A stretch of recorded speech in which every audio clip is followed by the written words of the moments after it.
म्हणणं असं सरळ आहे, आमचं सगळ्यांचं असं म्हणणं सरळ आहे की खामगावचा जो प्रकार घडला, आता जामनेरचा जो प्रकार घडला, हे पूर्ण महाराष्ट्रात जे प्रकार घडत आहेत, याच्यात कुठेतरी जे या सर्व हे जे जातीवादी आहेत किंवा हे जे समाजकंटक आहेत, असामाजिक तत्व आहेत, यांना कुठून तरी अशी प्रेरणा मिळत असते. कारण काय, कसं आहे, कुठल्याही धर्माचे आतापर्यंत तर असं नव्हतं. हिंदू, मुस्लिम, बौद्ध सगळे गुण्यागोविंदाने नांदत होते.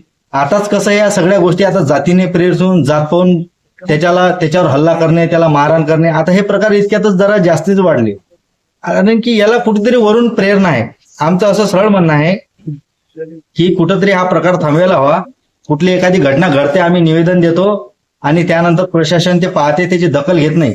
पण एक दिवस असा येईल की जेव्हा हे जे लोकशाहीवर वारंवार हल्ले होत आहेत, तर पूर्ण समाज, पूर्ण महाराष्ट्र, पूर्ण देश, प्रत्येक जाती धर्माचे जे लोक जे संविधानावर निष्ठा ठेवतात, लोकशाहीवर निष्ठा ठेवतात, हे लोक कुठेतरी यांचा उद्रेक